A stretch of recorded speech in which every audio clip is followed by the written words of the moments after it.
अवधूत चिंतन श्री गुरुदेव दत्त. अत्रि ऋषी अनुसया माये की जय. आनंद देवदत्त. सर्वांना आनंद देवदत्त. आज मी एक थोडंसं कॉमेडी भजन असल्यासारखं आहे, पण ते सत्य परिस्थितीवर आहे. ते मी आज तुमच्यासमोर सादर करणार आहे. तरी माझ्या ग्रुपमध्ये जे हजर असतात त्यांच्यासाठी उद्देशून वगैरे नाही आहे. मग आपल्याला याच्यामधून काय बोध घ्यायचा ते आपण घेऊ शकतो. आनंद देवदत्त. आनंद देवदत्त. येऊ तशी कशी मी सत्संगाला, येऊ तशी कशी मी सत्संगाला, येऊ तशी कशी मी भजनाला, हो येऊ तशी कशी मी भजनाला. सकाळी उठायला जमत नाही, सकाळी उठायला जमत नाही, उठताच होते चहाची घाई. लागला दूधवाला ओरडायला, हो येऊ तशी कशी मी भजनाला, येऊ तशी कशी मी भजनाला, हो येऊ तशी कशी मी भजनाला. आता हे भजन काय म्हणते याच्यावर मी थोडं विश्लेषण करून सांगणार आहे. तर या कडव्यामध्ये काय म्हणते, आता आपल्याला सत्संगासाठी तर सकाळी उठून आमची 7ला सकाळी लिंक चालू होते, त्याच्यावर आपल्याला हजर राहायचं आहे. पण आता सकाळी उठलं नाही की मग चहाची धांदल गायब होते. मग आता चहा करायचा तर त्याच्यात वेळ जाणार झाला. त्याच्यासाठी आपल्याला सत्संगाला बसायचं, आपल्याला सगळं करायचं म्हटल्यानंतर सकाळी लवकर उठून आवरायला पाहिजे ना. आणि मग चहाची वेळ होते. आता कोणाकोणाच्या घरी लगे उठल्याबरोबर चहा लागते, कोणाकोणाकडे नंतर पूजापाठ झाल्यानंतर, जसं की आमच्याकडे पूजापाठ झाल्यानंतर चहा घेतात, तशा वेगवेगळ्या प्रथा राहतात. तर मग आपल्याला स्वतःसाठी वेळ काढायचा म्हटल्यानंतर आपलं जे आरामाचा वेळ आहे तो त्याच्यामध्ये खर्च करावा लागणार आहे, जर आपल्याला सत्संगाकडे वळायचे असेल तर. पती माझा मॅनेजर, पती माझा मॅनेजर, 10ला जातो ड्युटीवर, 10ला जातो ड्युटीवर, बसली स्वयंपाक करायला, हो येऊ तशी कशी मी भजनाला, येऊ तशी कशी मी भजनाला, हो येऊ तशी कशी सत्संगाला. आता बघा, याच्यामध्ये म्हणते पती माझा मॅनेजर आहे म्हणते, त्याच्या ड्युटीची वेळ झाली तर मला तर स्वयंपाक डबा करून द्यावाच लागेल ना. माझे पती परमेश्वर शेतकरी आहेत, पण लेकरांचे डबे वगैरे त्या वेळेवर आपल्याला करावंच लागते. तर मग आता स्वयंपाकात वेळ गेल्यावर मी भजन कधी करणार, या सत्संगासाठी कधी वेळ देणार. म्हणजे आता सकाळची वेळ गेली, 10 वाजले, स्वयंपाकाची वेळ त्याच्यातच गेली, म्हणजे झालंच नाही माझा देवदेव करणं. दुसऱ्या कडव्यात काय म्हणते बघू.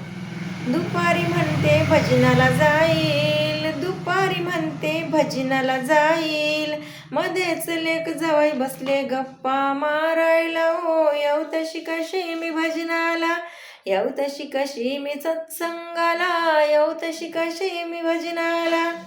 आता दुपारी पण 3 वाजता लिंक येते.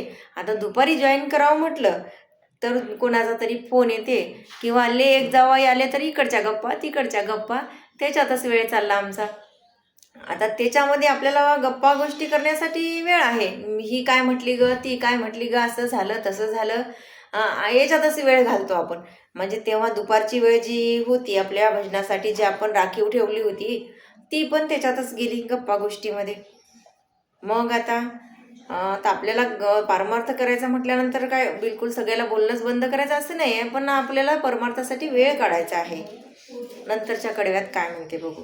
भजन तुमचे फारच गोड, भजन तुमचे फारच गोड, मनाला वाटते ऐकावं फार, बसली TV बघायला, येऊ तशी कशी मी भजनाला, येऊ तशी कशी मी सत्संगाला, येऊ तशी कशी मी भजनाला. आता तुम्ही जे भजन म्हणते, तुमचा जे सत्संग आहे ते तो खूप आवडते, मनाला गोड वाटते म्हणते. कधी कधी थोडंसंच ऐकला म्हणते, आम्हाला पूर्ण ऐकायचा होता पण वेळच नव्हता. मग आता भजन तर ऐका वाटते, सत्संगाला तरी या वाटते, पण TV बघायला बसलं की ती गेली विसरून, सत्संग आहे तेच विसरून जाते. कारण TV वर राहतात सिरियली सुरू, त्या सिरियलमध्ये उद्याच्या भागात काय होणार आहे आठवड्याभराचा आधीच दाखवून ठेवतात. ते डेली सोप म्हणते ते. TV नाही का, ही आपल्याला गुंतवून ठेवते. ज्यांनी तयार केली की नाही ते तर त्याला इडियट बॉक्स म्हणतात. आणि आपण बघा किती बसतो त्याच्यासमोर. पहिले तर घरी आल्याबरोबर TVच दिसते, आता तर घर परत आहे. पहिल्याच्या काळात क्वचितच घरी होती, पण तेही पाहण्यासाठी अट्टहास राहायचा.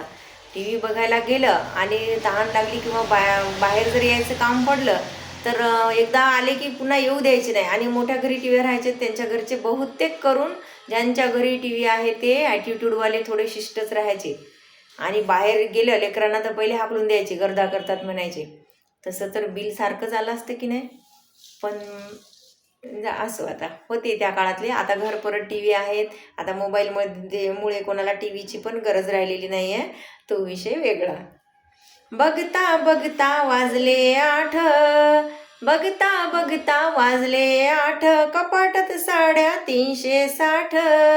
लागले मॅचिंग शोधायला ओ, येऊ तशी कशी मी भजनाला, येऊ तशी कशी मी सत्संगाला, येऊ तशी कशी मी भजनाला. आता बघा, बघता बघता 8 वाजले. आता आपल्याला सकाळचा तर सत्संग नाही भेटला, त्याच्यानंतर आपल्यासाठी दुपारी आहे 3 वाजता. तर 3 वाजताच्या याच्यात आनंद पाठ वगैरे ते नाहीच भेटला. तर मग आता आपल्याला संध्याकाळी परत पोथी राहते 7 वाजता.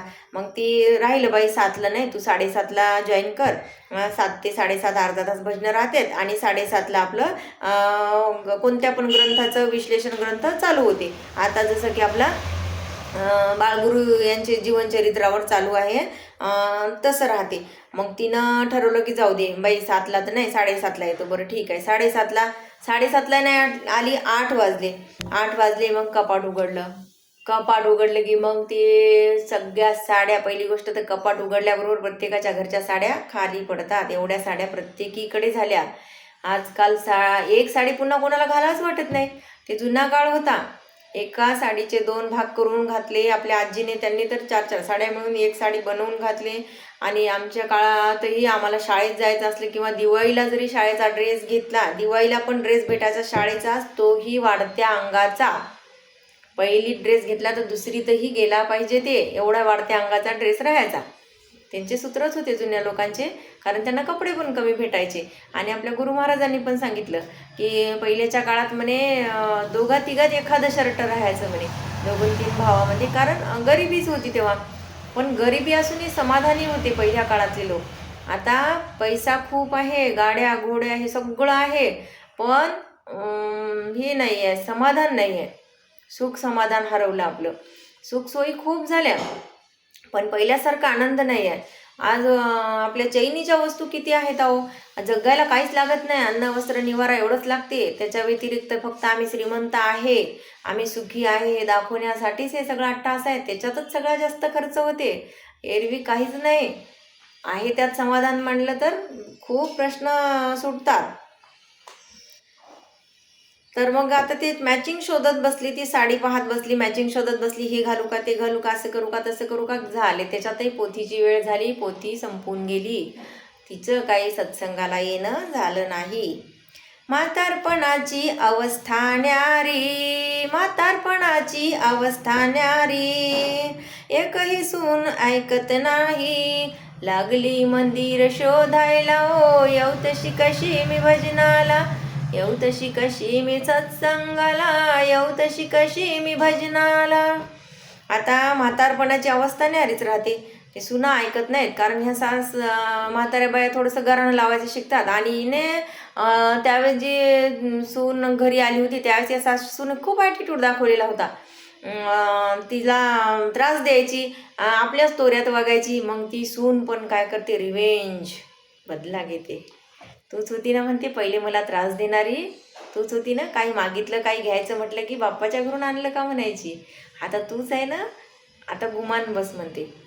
मग ती घरी सुनाचे याचे त्याचे टोमणे खाल्ल्यापेक्षा ती बिचारी मंदिरं फिरते. या मंदिरात जाऊ का, त्या मंदिरात जाऊ का, इथं जाऊ का, इथं सुख असेल का, तिथं सुख असेल का, असं शोधत बसते ती.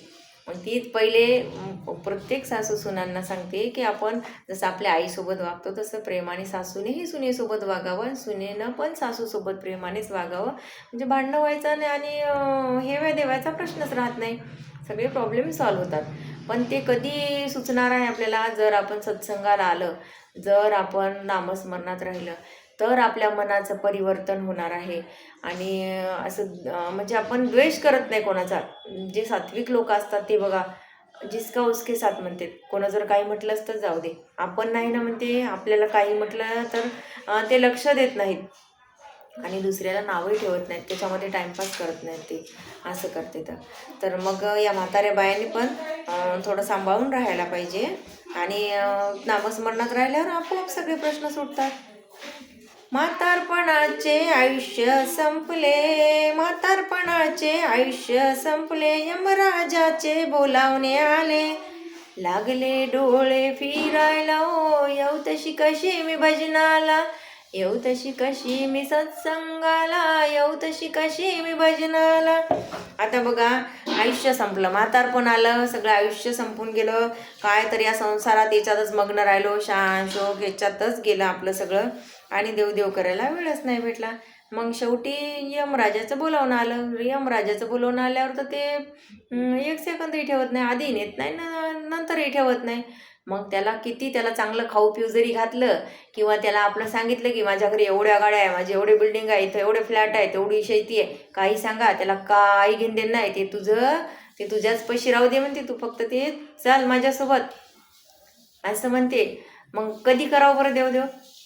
मसनात जायची वेळ आली तरी आता ते यम येणार म्हणलं की डोळे फिरतात. काही जणांचं, बऱ्याच जणांचं राहते की मी नाही का जाऊ दे, आता इतक्या दिवस असे वागली, आता मी चांगलीच वागणार होती, आता मी चांगलं करणारच होती, आता चांगलं नाही का मी देवदेवालाच लागणार होती, मी आता नामस्मरण करणारच होती, असं सगळं करणार म्हणलं की तेवढ्या वेळात ते यम येऊन उभा राहते, म्हणजे संपलं. पण सकाळी देवदेव करणार होतो, सकाळ नाही, दुपार नाही, संध्याकाळ नाही, कसंच नाही, सगळा वेळ आपला याच्यातच गेला. त्याच्यासाठी आपल्याला परमार्थासाठी वेळ काढायचा आहे. खरं तर आपण इथं परमार्थ साधण्यासाठी आलेलं आहे, आपण काही प्रपंचच करण्यासाठी आलेलं नाही. प्रपंच हे तर आपल्याला प्रपंचात राहून परमार्थ करायचा आहे, आपल्याला हे साध्य करायचं आहे, तेव्हा आपल्याला ते निर्वाणीचं सुख मिळणार आहे, असं आनंद पाठामध्ये सांगतेत ना. ते निर्वाणी सुख आहे, म्हणजे प्रपंच करून जे परमार्थ साधेल ना त्याच्यामध्ये निर्वाणी सुख आहे. मग आपल्याला हे सगळं करायचं आहे, पण हे नुसतं बोलून हे करून नाही जमत, आपल्याला आचरणात आणायचं आहे. आचरणात आणण्यासाठी आपले पहिले तर अंतःकरण मन शुद्धी करायला पाहिजे. मन शुद्धी कशानं होणार आहे? तर हे सत्संग संत सहवासात राहिल्याने, नामस्मरण केल्याने असं राहते. आणि बघा, संत सहवासात राहिल्यानं काय होते याचं छोटंसं उदाहरण देते. संत सहवासात राहिल्याने एक स्त्री होती आणि ती सत्संगाला जायची, पण तिच्या मिस्टरांना आवडत नव्हतं. बऱ्याच जणांच्या घरी आम्हाला देवदेव आवडत नाही, आम्हाला हे आवडत नाही, असे क्वचितच असतात की त्यांना देवदेव परमार्थ शिकलेले असून सुद्धा आवडते, असे क्वचित आहेत बरं. पण त्या बाईला सत्संगाला जायचं तर पहिले तर तुझं तूच जाय असं म्हणायची. मग पुन्हा तिला गेली तर वेळ लागला घरी येण्यासाठी. मग यांची जेवण्याची वगैरे थोडीशी हेळसांड होऊ लागली. मग जाऊ दे, तुला उद्या सोबत नेतो सोडून येतो. मग एक दिवस सोडून आला, पुन्हा म्हणे जाऊ दे, 1 तासात तर परत येते, आपण तिथंच बसू. पण त्यांनी काय केलं, जे हॉल होता तिथं जी त्याची मिसेस सत्संगाला बसायची, तिथं तिचे मिस्टर मागं बसले, एकदम मागे, आणि मोबाईलमध्ये त्यांचं लक्ष होतं. त्यांचं सत्संगाकडे लक्ष नव्हतं, त्यांचं लक्ष मोबाईलमध्ये. त्यांनी पहिलेच सांगितलं होतं, मला तुम्ही जे सांगत आहे त्याच्यात काहीच इंटरेस्ट नाही आहे, आणि मी तुम्ही काय सांगता ते ऐकणार सुद्धा नाही. बरं ठीक आहे, तुम्हाला नाही ऐकायचं न काय, शांततेत बसला ते आपला मोबाईल बघत, काही कोणाला फोनवर बोलत असं तसं. मग त्याला नाही का बीपीचा त्रास होता, आणि मग त्यांनी काय केलं, नुसतं बसल्याने, तिकडं लक्ष जरी नव्हतं तरी त्याचं नाही का म्हणजे मनाला शांतता आली, त्याचं ते जे बीपी होता ते व्यवस्थित झाला, त्याचे हार्टबीट व्यवस्थित चालायला लागले. तर त्याने विचार केला, मी तर लक्ष देऊन नाही ऐकायलो, न कळत बसलो, मी जबरदस्तीने बसलो, तरी माझ्यावर एवढा परिणाम झाला. जे अंतःकरणातून करतात, जे नामस्मरण करतात, जे या सहवासात राहतात, संतांच्या सहवासात राहतात, तर त्यांच्यामध्ये किती परिवर्तन होत असेल बघा. जबरदस्ती ऐकल्यामुळे पण त्याच्या मनावर परिणाम झाला, आणि तो पण सत्संगाला लागला. तर सत्संगामध्ये ही पावर आहे, आपल्याला ही जाणून घ्यायची आहे. आपल्याला, आपण कामात जरी असलं तरी नामात राहायचं आहे, सतत नामस्मरण करायचं, कोणाचं मन दुखवायचं नाही, कोणी पुढचं काय म्हणते तेच आपण ऐकून घ्यायचं, मेरीच गिनोल नाही लावायचं, आपली गाई लावायची नाही, त्याचं म्हणणंही ऐकून घ्यायचं, आणि त्याच्यावर प्रत्येक गोष्टीवर विलाज आहे. आणि आपले गुरु महाराज म्हणतात की तुम्ही का म्हणते दुःखात राहता, दुःखात नाही राहायचं. सुख दुःख तर येणारच झाले, सुखही टिकून राहत नाही, दुःखही टिकून राहत नाही, पण ते नाही का क्रमाक्रमाने येतच राहते. पण दुःख जरी असलं तरी त्याला घाबरायचं नाही, त्याला सुखाची झालर लावायची, त्यालाच डेकोरेट करायचे, छान खुश राहायचं. त्यालाच डेकोरेट करून घ्यायचं, त्याला सजवायचं चांगलं आणि झालं. किती दिवस राहणार आहे दुःख तरी, ते पण कंटाळून जाते. सारखं सुखही राहत नसते, सारखं दुःखही राहत नसते, कोणतंच सारखं राहत नाही.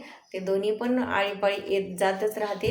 आपण हिमतीने प्रेमाने राहायचं, हसतमुखाने राहायचं आणि जे नाही त्याच्यासाठी तर बिलकुल खंतच करायची नाही, आहे त्यात समाधान मानायचं. एवढंच सांगत आहे या भजनाच्या माध्यमातून.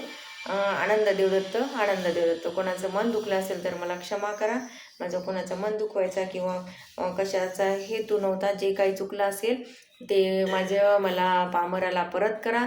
आणि जे माझ्याकडून चांगलं सांगण्यात गेलं असेल, जे तुम्हाला घेण्यासारखं असेल, ते माझ्या गुरु महाराजांनी मला प्रेरणा दिली असं समजून माझं आनंद देवदत्त. सर्वांना आनंद देवदत्त.